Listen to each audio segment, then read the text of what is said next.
me pull up my friends here. So I'll let you something else. Then you can break it up into different sessions so that they have a reason to come back and finish the craft. So take all that pressure off of yourself that, oh, I've got to do this craft with 6 people or 7 people, and we've got to get it done in an hour and a half because they need the dining room again. So just eliminate that completely from your thought pattern.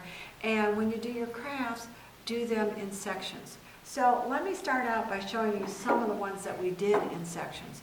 One of the things that we did, which we had the most fun with, and I was so surprised, guys enjoyed helping with this one also, because sometimes crafts that we tend to pick out are a little bit more on the feminine side, but I want to show you some crafts also that guys would enjoy doing. But one of the first ones that I'm going to reach down and get is our rag dolls. So, let me pull up my friends here. So I'll let you meet my friends. These are rag dolls. What happened was we had a whole bunch of socks that were being worn out and shouldn't have been worn because they were getting kind of holy, shall we say, or raggedy in color or faded. And so what we did was we decided we would make rag dolls. And this is very simple, so I'll show you how that we actually did it with this sample one. What you're going to do is you're going to have 3 socks. So I've got this sock here, and I've got another one just like it, and then I've got the one for the head. Now, the one for the head, I cut a hole through it.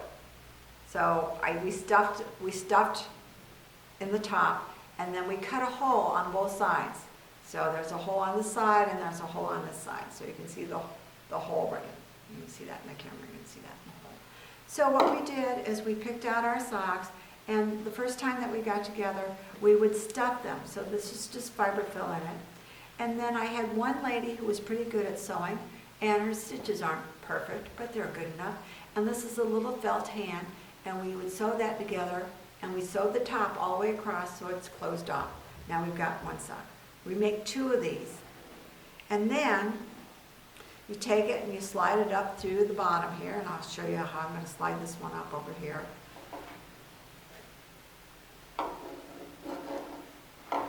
Slide it up and you pull it through. You pull it out. So now you see why you cut the holes in the top of the top socks so that they could come out. And what you've got now is 2 great little hands. You pull this down over their body. You've got the body part and their little head. You turn around and lift it up, and they got a cute little boom boom back there. So that's what you do. That's how simply all these are made. And so you take one session, you put out all your stuff, and you say, oh my goodness, who wants this? Who wants this? All these are old napkins that the dining room is going to throw away. And this happens to be a curtain valance from the top of somebody's curtain that they didn't want. They changed their room and they didn't want it. All the rest of this stuff is just little pieces of lace. Sometimes we would glue them on with the glue gun. If that's the case, I would hold the glue gun so nobody got hurt with it. And there's no major sewing in any of these. And they picked out what decorations they wanted. This lady wanted braids on hers. And this is, again, part of a napkin that we cut apart and stitched on a little bit of lace on top to make it look like a hat. And again, they all have that cute little boom boom in the back. They're all the same. And so the first time that we got together, they picked out what they wanted. And I took a large plastic bag and I put their name on it and they put their stuff in it. By the second time we got together, we were stuffing them. Some people got them completely stuffed, and Luba helped us sew on things, and every once in a while a little aide would come by and say, oh, what are you guys doing? And then we'd tell them. And then the guys came by and said, oh, can I have some hot cocoa and see what you guys are doing? And they didn't necessarily want to make a doll, but they wanted us to tell us how they wanted their doll to be made. And that was okay with us. And so I thought that this group would last, maybe 2-3 sessions. But it got to be such a fun group that more people decided to make dolls that we ended up doing this every Thursday afternoon from about 2:30 until almost 4 o'clock for probably 3 months. So just keep everybody's doll in their own plastic bag with their name on it so you can pull it out. So if they don't come to that session, they can come to the next session and they'll know what next step they're on, or what they want to do, or if they want to change decisions, or if somebody gives them another good idea to put bric-a-brac on the apron or something, that'll happen. But they had a good time and they interacted with each other, and that's what's kind of fun about the arts and the crafts, is that many times your art will start out just being individual projects, but they become collaborative, and it's a great way to pull your people together. One of the last things that I did with these dolls in particular, if we would save them and put them, we did 2 things with them. We would save the ones that people didn't want in their room, and then in the springtime and around Christmas time, we would have an art fair or a craft show. And I have to put up a sign that says, "These are not for sale, made by residents," because people wanted to buy them. And so you have to put up the sign because you cannot use the residents' work as a monetary benefit for your art, for your activity department. So you have to put up a sign that they're not for sale. And so that's what we did, and we would show them in the springtime and around Christmas time, and a nice extra way to decorate your building and be classy. And then the other thing that's so surprising, people will come in, "My mom made that?" "Yeah, your mom made that." "Yeah, it took us a couple of months, but yeah, your mom made this doll." And then I would keep the dolls, and when the person passed away, I would give the doll to the family as a memory of what they did while they were with us. And that's a little bit of a heart jerker, but it's something that they really did appreciate. Because you have to remember, lots of times the family members come in when mom and dad is in bed, and then they return later in the night, and where's mom and dad? They're probably back in bed again, or they're getting ready for bed. So they don't really get to see all the fun things that they're doing during the course of the day. So that's one project that we did, and we did it in several, let me slide that down there. We did it in several steps, so don't, again, try to get one craft done in your 30 minutes. The other thing that I should tell you about crafts when you do crafts is that when you do crafts, it's going to require a lot more steps. It's going to require a lot more time input for you to help and guide some people through it, or assist them so they're successful. And so I would encourage you to limit your craft groups to no more than 5, because that's about as many people as you can help, whether you're painting or doing a woodworking project or doing the dolls or whatever else. You need to kind of limit it. And some people will get mad at you, but just say, "Oh, well, you're scheduled to come to the doll making group on Tuesday afternoon." So then they know that they're going to get a chance to do it too. It reassures them.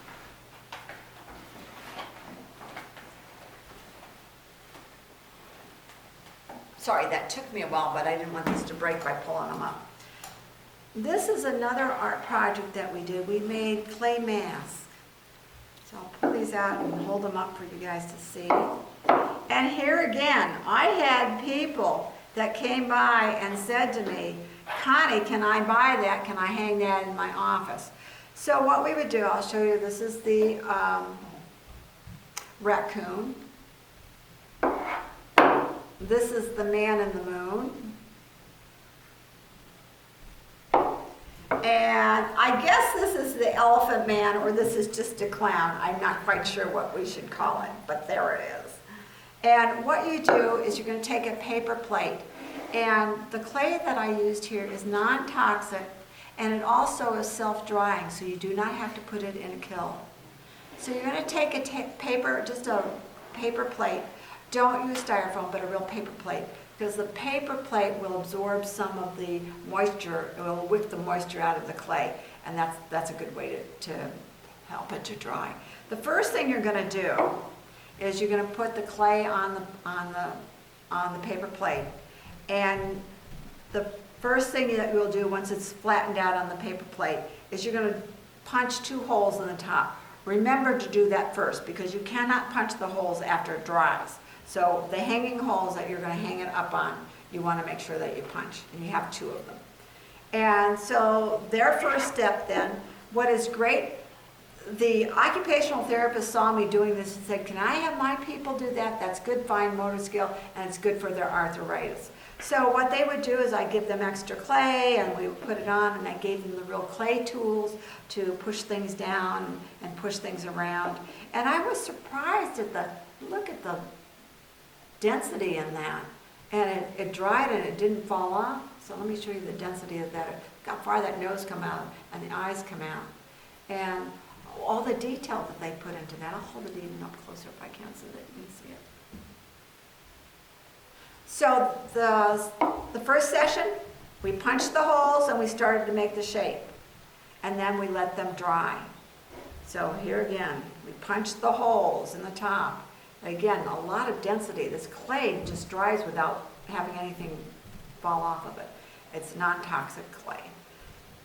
And then the second thing that we did, our second group that we got together, is we ended up painting the faces. And a lot of discussion. Oh, those eyebrows should be blue. Oh no, I think they should be pink. I want my eyebrows to be brown, you guys, just leave me alone. You know, and so a lot of that kind of stuff goes in. And sometimes, they'll look at something and say, now, what is that? Tell me about your art. I don't get that. I said, oh, well, this is just a fun face. It's just a clown face. Or actually, it was an elephant. It had an elephant that had another part that came out here, like an elephant trunk. But they enjoyed talking about it, sharing ideas, laughing together. And once in a while, somebody will say something a little bit discouraging, but then remember, there are no right or wrong answers in art. It's all the journey that you go on to get there, and that's really a lot of fun in making the art. So they had a good time together, and then on the third time when we got together, we shellacked them. I put a shellac on it so it sealed it off. And then after it was completely dry, because we had all these hooks, we then went down and hung them up in the art gallery. And I would encourage you to make sure that your art gallery is very professional. We have a sign that says Resident Art Gallery, a plaque that I had made for that hallway. And then under each one of these, I make a black and white card. It's on a black press board. And then just off of my computer, I print the name of the artist, or if it's collaborative, the group of names of the artist. I print what media is, and this would be clay and tempera paint. And then we title it. So every time we finish a piece of artwork, whether it's a painting or whether it's a piece of 3D art, we give it a title. And as I said, I think this will probably be the Clown Man in the future, although I think it started out as the Elephant Man. And this is the Man on the Moon. And then we have our raccoon. So that was a fun thing to do. And I am surprised sometimes when I'm doing art stuff, I have the rest of the departments come by and ask.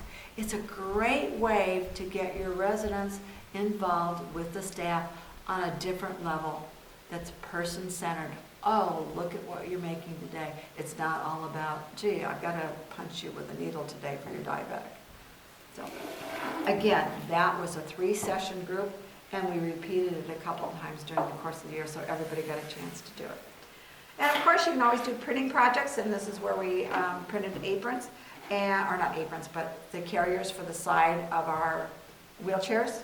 We put it on the side of the wheelchairs, or on the side of the bed, so that they can put their stuff in it, their comb in it, or their call light, so they know where their call light is.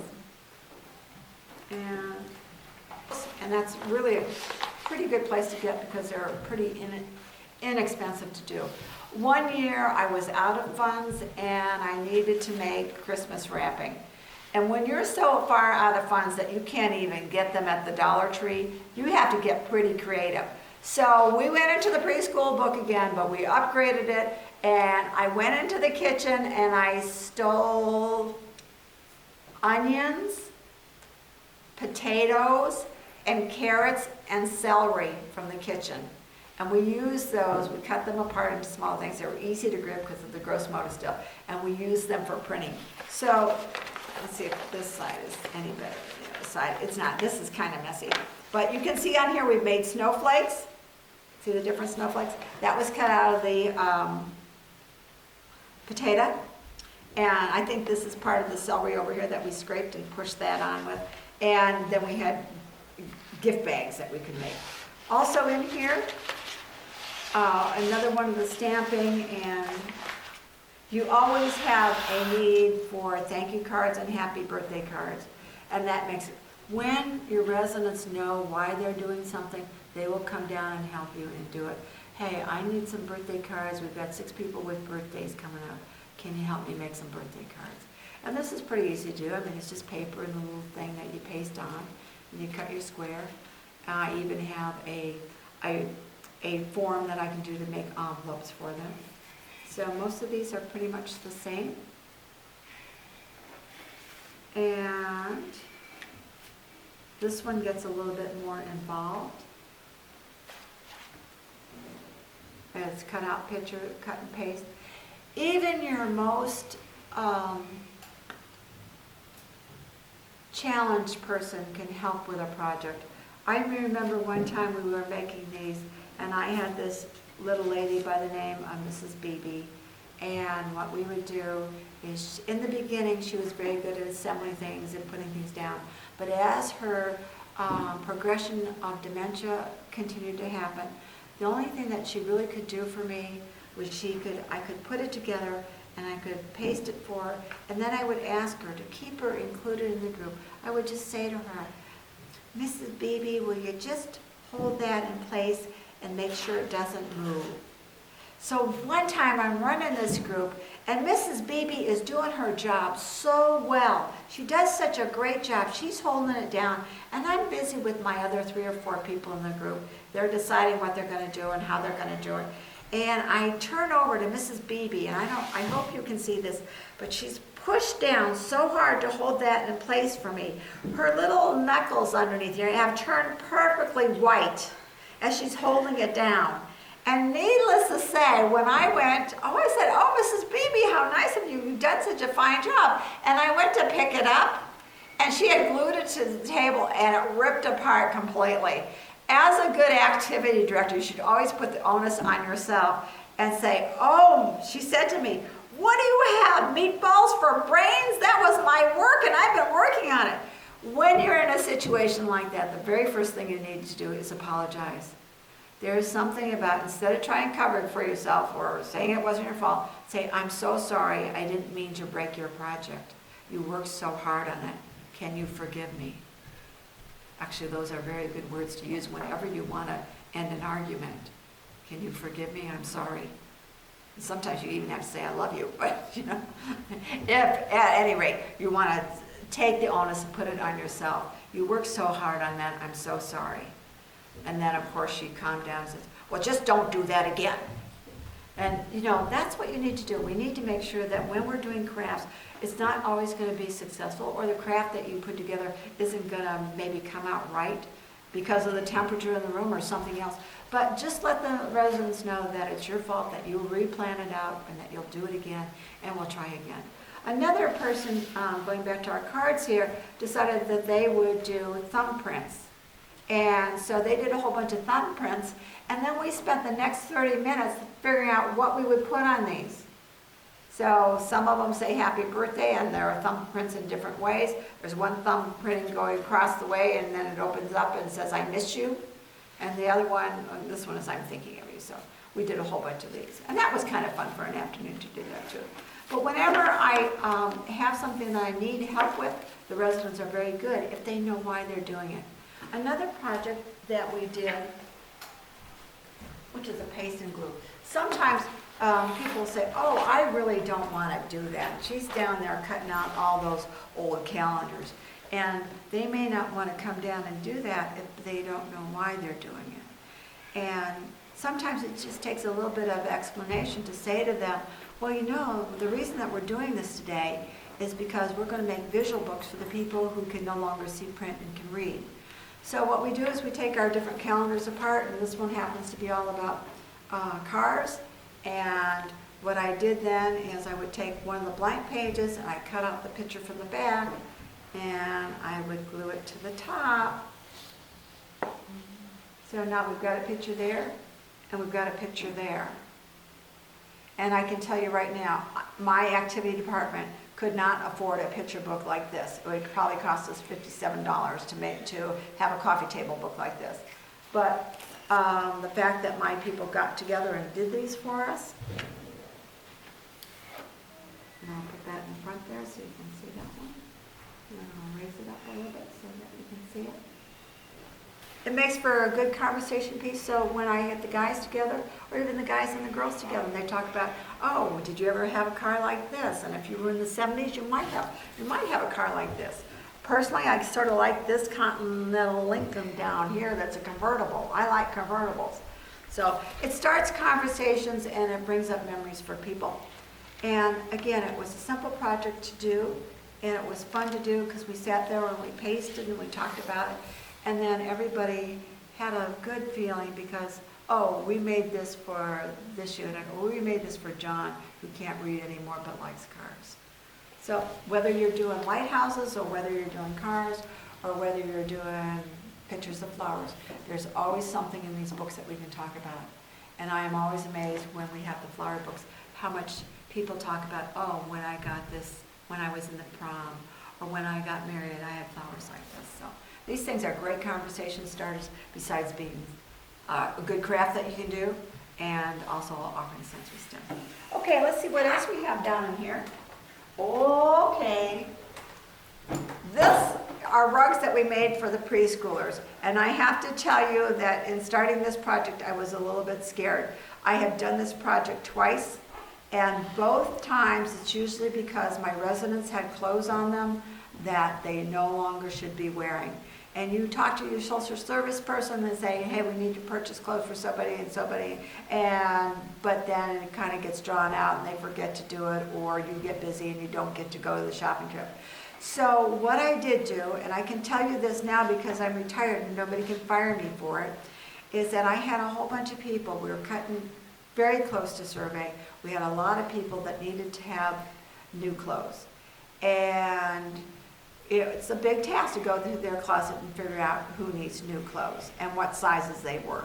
So one afternoon when my teens came over to help with the art project, I said, we're going to do something different today.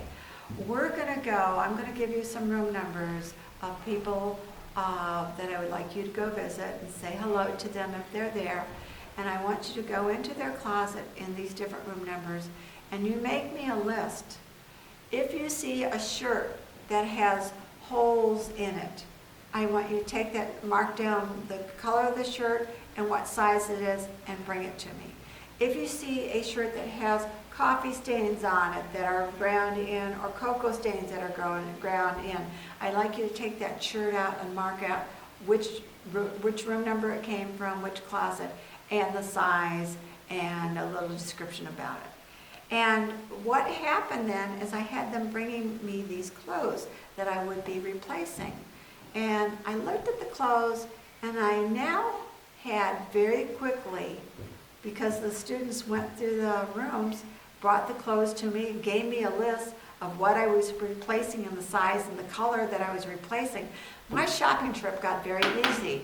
But now I had all this contraband material that I had stolen from their things, and I reassured people that I was going to replace their clothes. Let me tell you that, including their family.